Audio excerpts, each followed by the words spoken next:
오늘도 은혜의 자리에 함께 하신 여러분들에게 충만하시기를 주님의 이름으로 축원합니다. 세상을 살아가는 우리는 대부분 남들보다는 좀 특별한 삶을 살아가기를 원합니다. 조금 더 행복하게, 조금 더 여유 있게, 조금 더 부유하게, 그리고 남들로부터 인정받으며 살아가는 그 삶을 우리는 특별한 삶이라고 생각하며 살아갑니다. 여기 예수님의 제자 중에 정말 특별한 삶을 살아왔던 제자가 한 사람이 있습니다. 이 사람의 이름은 마태라는 제자입니다. 그에게 있어서 특별함은 세상적인 수단과 방법에 대한 그러한 특별함으로 인식해왔던 제자였습니다. 즉 물질에 중심을 두었던 제자요, 현실주의적인 제자였다라는 것이죠. 당시 유대인들의 사회에서는 가장 천대시 여겼던 그러한 사람들, 죄인과 창녀, 그리고 세리였습니다. 그 세리라는 직업을 가지고 있었던 사람이 바로 이 마태라는 사람이었습니다. 그가 오늘 본문의 말씀에서 예수님의 부르심을 받는 장면이 나옵니다. 9절 말씀입니다. 본문의 9절 말씀을 보니까 예수께서 그곳을 떠나 지나가시다가 마태라는 사람이 세관에 앉아 있는 것을 보시고 이르시되 나를 따르라 하시니 일어나 따르니라. 이 부르심은 정말 놀라운 부르심이라고 할 수 있습니다. 다른 제자들과는 조금 특별하게 달리 구분 지어질 수 있는 부르심이라고 할 수 있습니다. 그냥 부르신 것이 아닙니다. 세상으로부터의, 죄악의 자리로부터의 부르심, 또한 자신의 가치관에서 돌이킴으로 인한 부르심, 회심이라고 할 수 있는 부르심이라고 할 수 있는 것입니다. 여러분, 세상에서 돌아오는 것이 쉬운 일이겠습니까? 물질의 파워를 맛보며 살아왔었던 인생이 그 모든 것을 버리고 제자의 길을 선택한다는 것, 정말로 어려운 일일 것입니다. 아니, 인간 스스로, 사람이라면 스스로는 그것이 불가능하겠지요. 하나님이 하신 일이라는 것입니다. 마태는 그것을 해냈습니다. 마태는 어떠한 제자였습니까?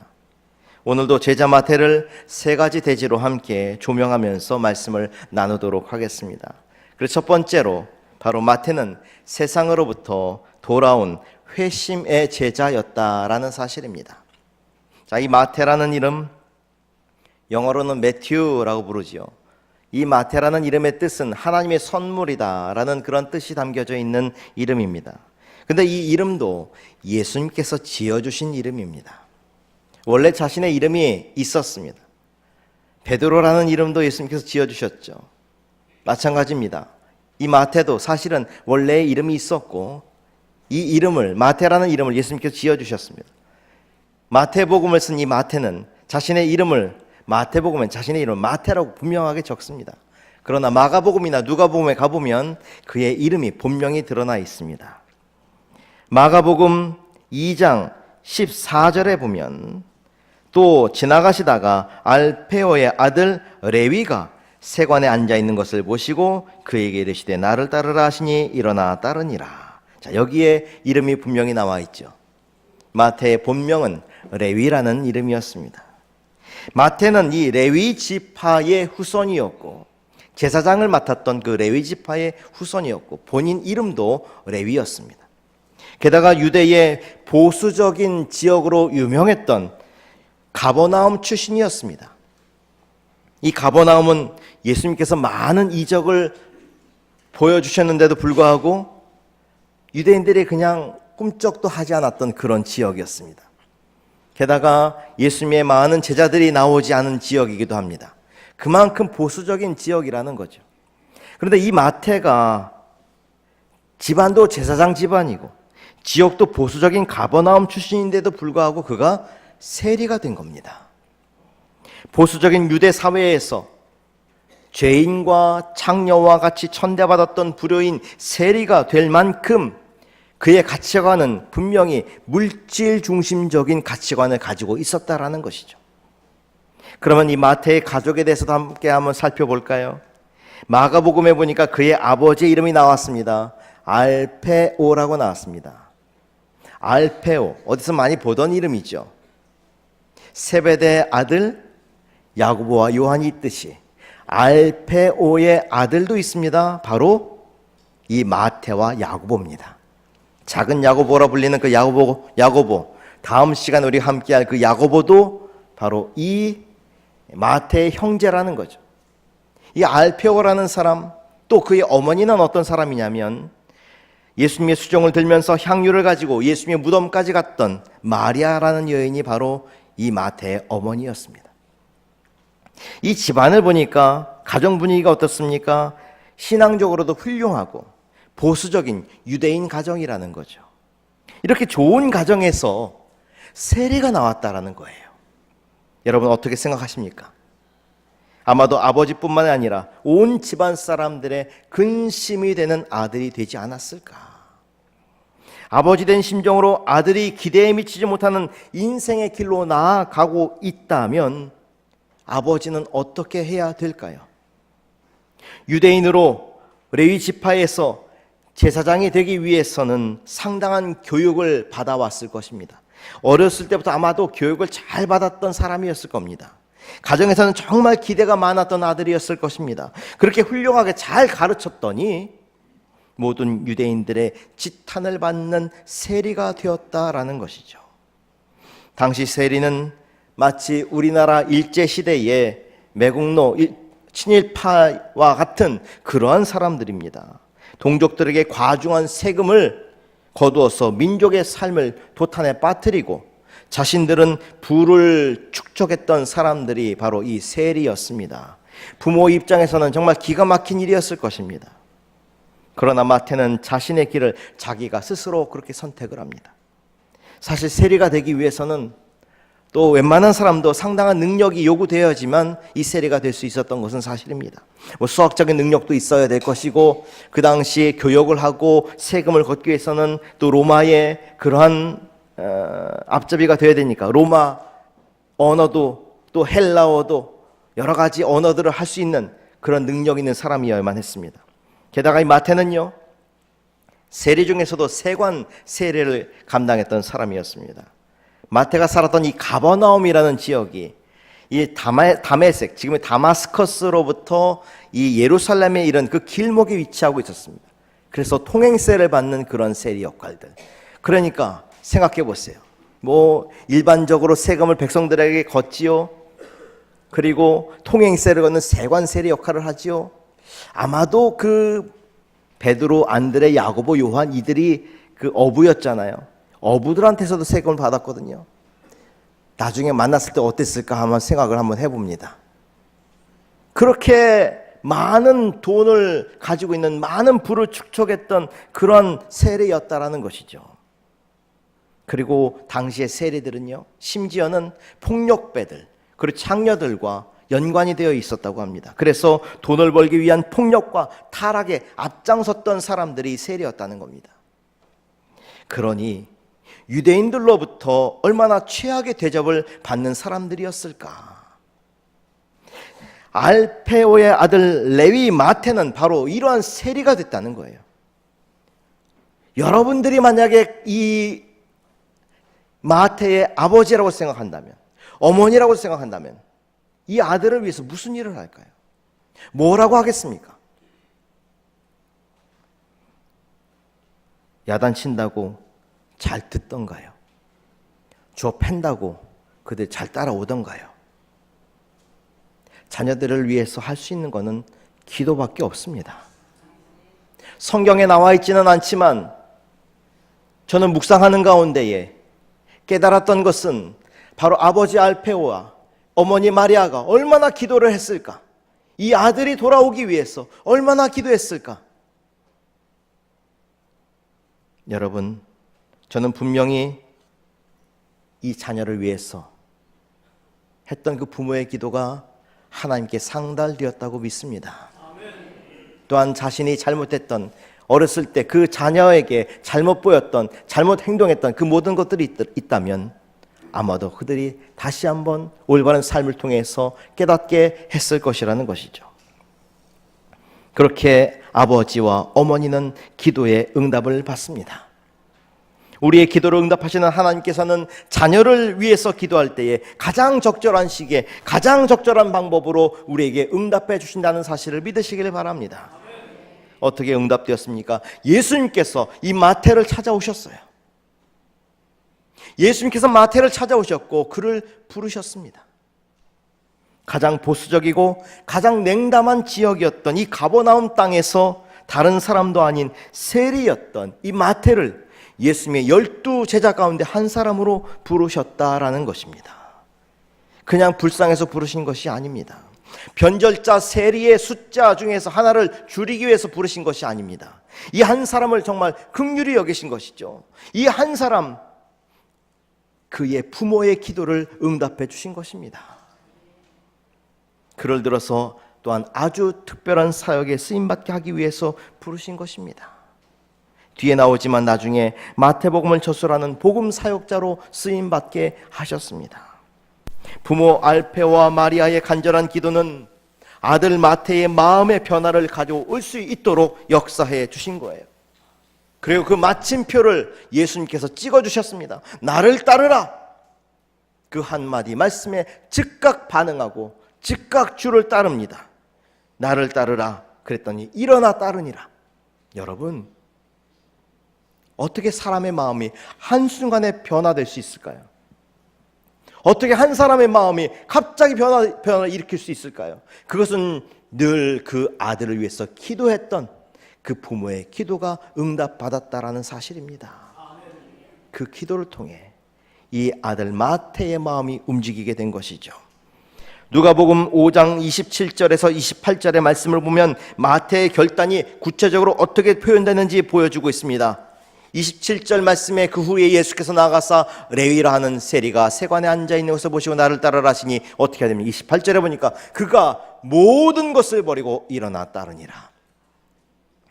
마태복음은 간단하게 나와 있지만요, 누가복음은 자세하게 나와 있어요. 모든 것을 버리고 일어나 따르니라. 그가 가지고 있는 것이 무엇이었습니까? 그가 한평생 누리고 있었던 것이 무엇이었습니까? 자신의 자존감이고 자신의 가치관으로 누리고 있었던 그 세리라는 직업, 이것이 정말 최고라고 여기며 많은 사람들의 조롱을 받으며 손가락질을 받으면서도 그것을 끝까지 쥐고 있었던 이 자존감을 가지고 있었던 이 세리라는 직업을 다 내려놓았다는 거예요.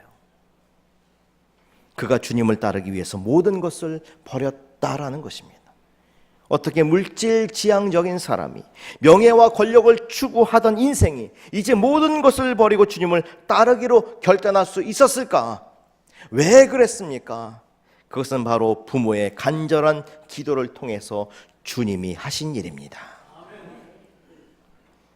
마태는 자기 인생을 바치고 따를 만한 분을 만난 거예요. 자신의 모든 것을 포기하더라도 따르고 싶은 대상, 자신의 모든 죄악을 도말해 주시고 자신의 인생의 발자취를 인도해 주실 그 분을 발견한 것입니다.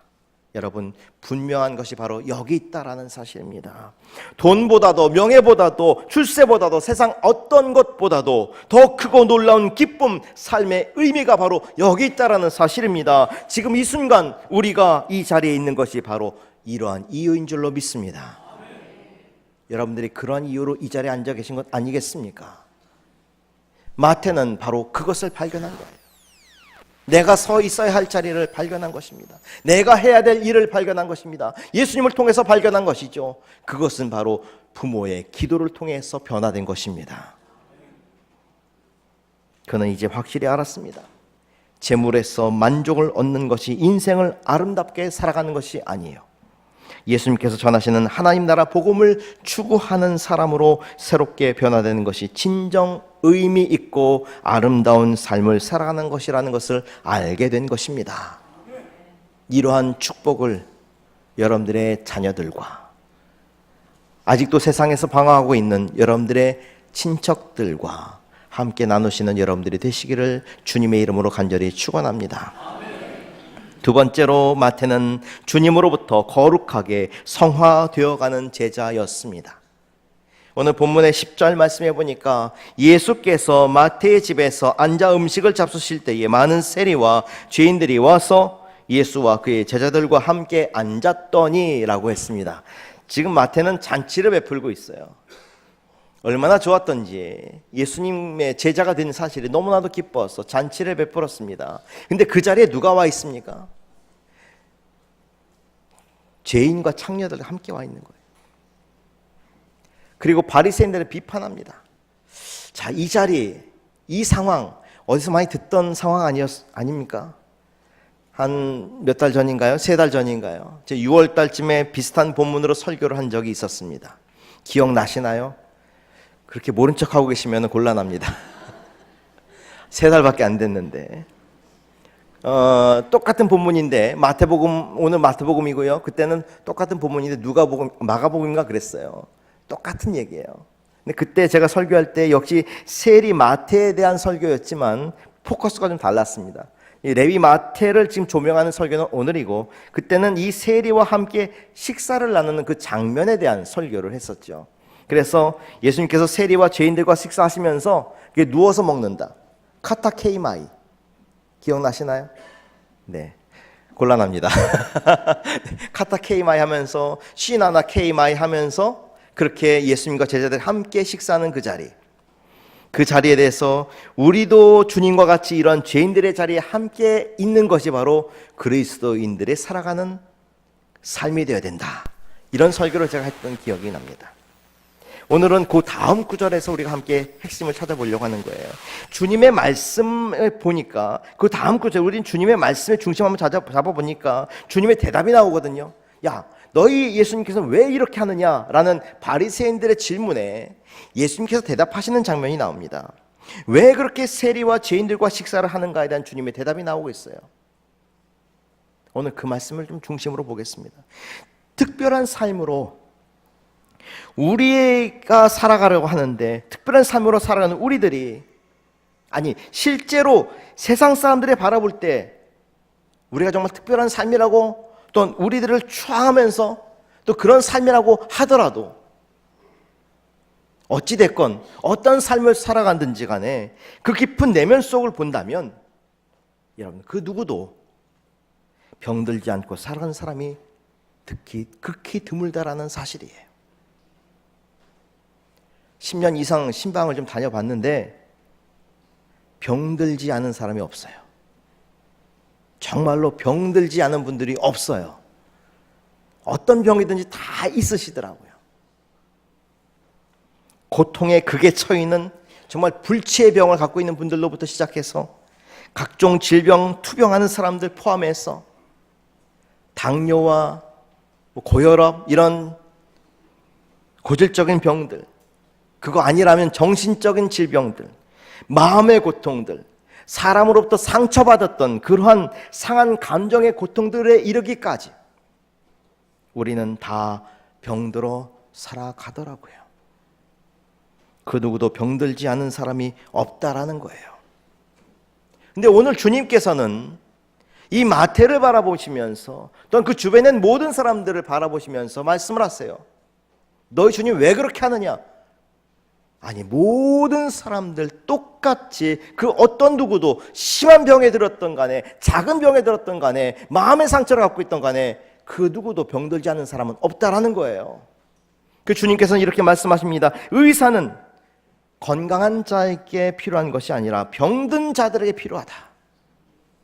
근데 문제는 모든 사람들이 병들었다는 거죠. 여러분, 분명한 것은 우리 주님께서 우리들의 의사가 되신다는 것입니다. 세상이 치유할 수 없는 병들과 아픔과 또한 정신의 고통과 마음의 상한 감정들까지도 우리 주님께서는 분명히 치유해 주신다는 사실을 믿으시기를 바랍니다. 다시 한번 말씀을 드리면 교회는요, 건강한 사람들이 존재하지 않습니다.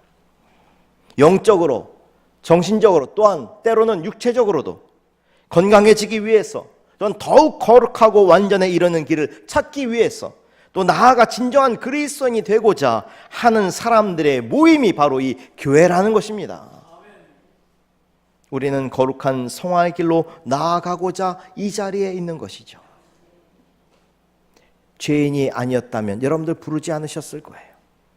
우리가 죄인이었기 때문에 주님께서 우리를 부르셨고 이 자리에 있는 것 아니겠습니까? 아직은 병들어 있고 아직은 죄인의 모습이지만 날마다 주시는 말씀에 날마다 우리의 손을 붙잡고 인도하시는 주님의 그 따뜻함으로 우리의 신앙은 날마다 성장해 나간다는 사실을 믿으시기를 바랍니다. 그래서 오늘 말씀에서 주님께서는 이 땅에 오신 목적을 분명하게 말씀하고 계세요. 13절 후반부에 보니까 이렇게 말씀하십니다. 나는 의인을 부르러 온 것이 아니요 죄인을 부르러 왔노라. 여러분, 죄인을 부르러 오셨습니다. 주님께서는 매우 당연한 말씀이라고, 아직도 너희들이 이 말씀을 깨닫지 못하느냐고 하시면서 이 말씀을 하시는 거예요. 나는 죄인을 부르러 온 것이지 의인을 부르러 온 것이 아니다. 만약에 이 중에 의인이 계시다면 주님께서 부르지 않으셨을 거예요. 13절 상반부에 보니까 너희는 가서 내가 긍휼을 원하고 제사를 원하지 아니하노라 하신 뜻이 무엇인지 배우라 하셨는데, 이 말씀은 호세아 6장 6절의 말씀을 인용하신 말씀입니다. 보통 유대인들이 무엇을 알고 있어야 하는 사람이 그걸 모르고 있을 때에 비판하면서 하는 말씀, 그 말씀이 바로 이 말씀이에요. 그것을 말씀하신 거예요. 그러니까 하나님의 율법 속에 담겨있는 그 하나님의 깊은 뜻을 알지 못하고 그냥 외적으로, 의식적으로, 제의적으로만 그렇게 행하고자 했던 그 바리새인들을 바라보면서, 야, 너희들은 왜 그 율법을 보면서 하나님의 그 깊은 뜻을 알지 못하느냐? 왜 겉으로만 자꾸 그렇게 겉으로만 하려고만 하느냐? 그 깊으신 하나님의 그 사랑을 발견해야 되지 않겠느냐? 이것을 예수님께서는 말씀하고 계시다는 거죠. 여러분, 그 하나님의 사랑을 깊이 깨닫는 여러분들이 되시기를 바랍니다. 마태 역시 세리의 모습에서 이제는 예수님의 그 거룩한 제자가 되기 위해서는 그 모든 죄악들을 이제 도말하고 새롭게 변화가 되어야 되겠죠. 병들었던 그의 인생이 모든 조건들이 이제 거룩하게 성화되어야 하는 것이었습니다. 여러분들은 세상에서 어떠한 모습으로 어떠한 인생을 살아가고 있습니까? 혹시 세상에 살아가면서 때로는 세례와 같은 삶을 살아가는 그러한 때가 있지는 않으십니까? 사람들의 비난과 손가락질을 받으면서까지 세상이 원하는 방향으로 나아가고 있는 자신의 모습을 발견할 때가 있지는 않으십니까? 나 자신이 세상을 이겨보려고 또는 죄악의 행함 속에서 살아감으로 정신과 마음의 감정까지 병들어가면서까지 그렇게 살아가는 때가 혹시 있지는 않으십니까? 여러분, 그때마다 우리 주님의 음성을 들으시기 바랍니다. 주님을 만나시기 바랍니다. 그리고 마태와 같이 주님의 손을 붙잡으시기를 바랍니다. 주님의 거룩한 성화의 길로 인도함 받는 여러분들의 아름답고 복된 생애가 되시기를 간절히 축원합니다. 마지막 세 번째로, 마태는 거룩하고 특별한 일에 쓰임받는 제자였다라는 사실입니다. 성경에는 마태가 부름을 받은 다음에 무슨 일을 했다라는 그런 기록이 나와 있지는 않습니다. 그러나 분명한 것은 우리가 분명한 증거가 있죠. 성경책을 딱 보면, 아, 마태복음, 이건 마태가 쓴 거구나. 분명한 증거가 있습니다. 마태가 한 일에 대한 분명한 증거가 있죠. 이 당시 유대적 분위기에서 세리가 변화돼 가지고 하나님의 거룩한 일에 쓰임 받는다? 상상도 할 수 없는 일이었습니다. 그런데 그 일이 이루어진 것은 누가 하신 일입니까? 하나님이 하신 일이라는 거예요. 또한 현재 고증되고 있는 여러 기록들에 의하면 마태는 예리했고 훈련이 되어 있었고 용모가 출중했고 헬라인과 라틴 사람들과 아랍 사람들에게까지도 정통했다, 이런 기록이 나와 있어요. 그만큼 학식이 뛰어났고 많은 사람들에게 존경을 받는 사람이었다라는 거죠.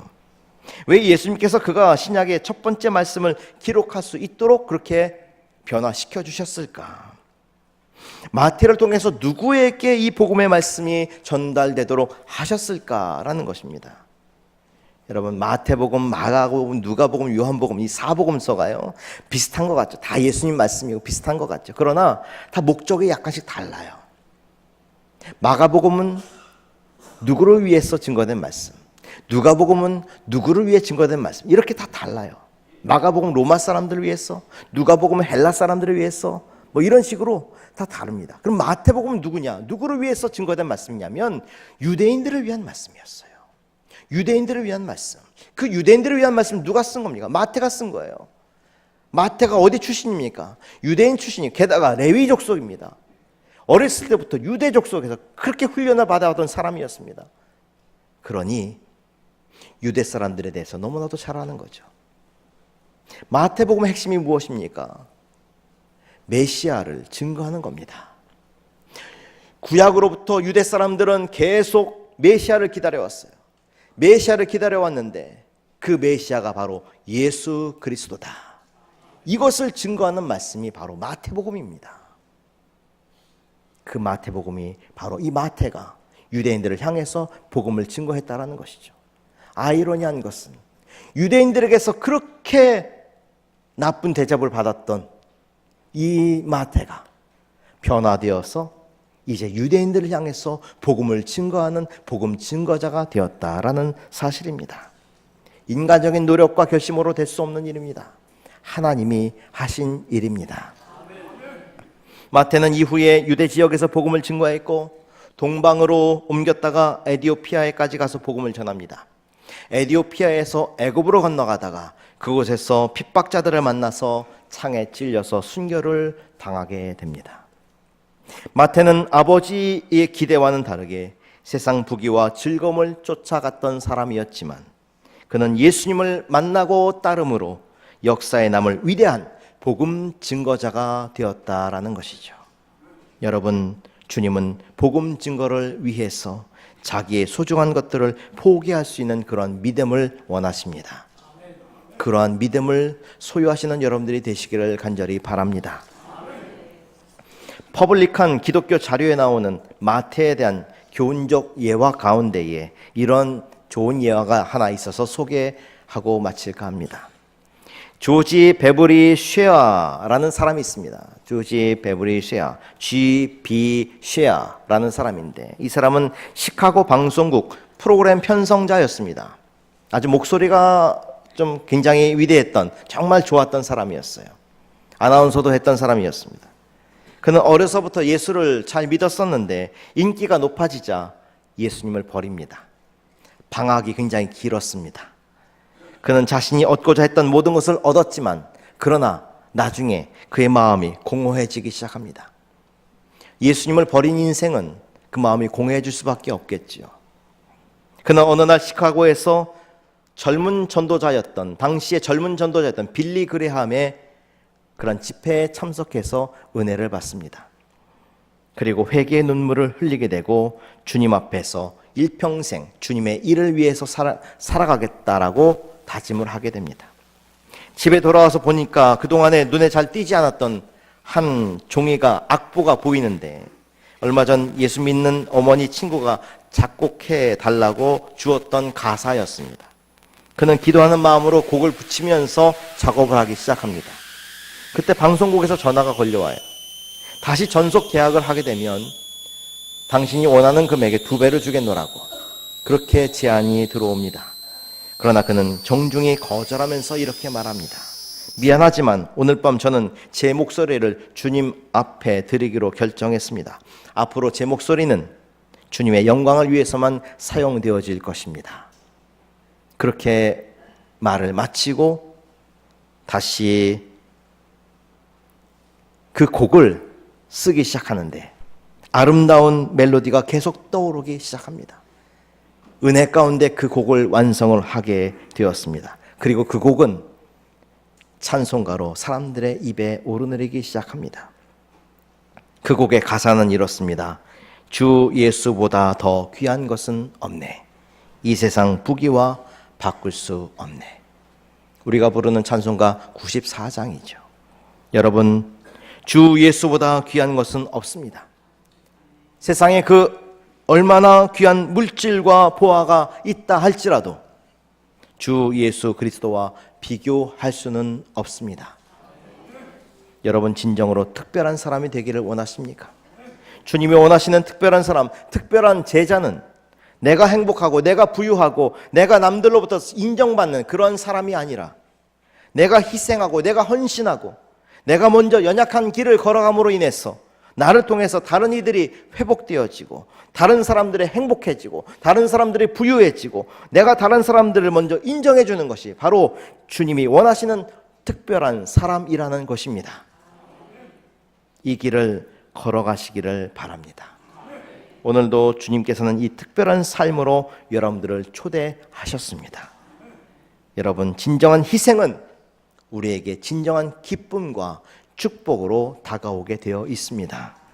이 축복을 누리시는, 이 진정한 특별함을 누리시는 여러분들의 거룩한 삶이, 거룩한 제자의 삶이 다 되시기를 주님의 이름으로 간절히 축원합니다. 기도하시겠습니다. 거룩하신 하나님 아버지, 마태와 같이 거룩하게 변화되어 제자의 길에 서기 원합니다. 혹시 우리의 가족들 중에서 이 세상에 부귀와 벗하고 살아가고 있는 가족이 있다면 알페오와 같이, 마리아와 같이 중보하오니 속히 주님을 만나게 하시고 주 예수보다 더 귀한 것은 없다고 고백하는 우리 모두의 삶이 되도록 인도하여 주시옵소서. 또한 마태와 같이 주님의 특별한 삶으로 인도하셔서 영광스러운 주님의 거룩한 삶으로 살아가는 우리 모두가 되게 하여 주시옵소서. 간절히 원하오며 거룩하신 예수 그리스도의 이름으로 기도하옵나이다. 아멘.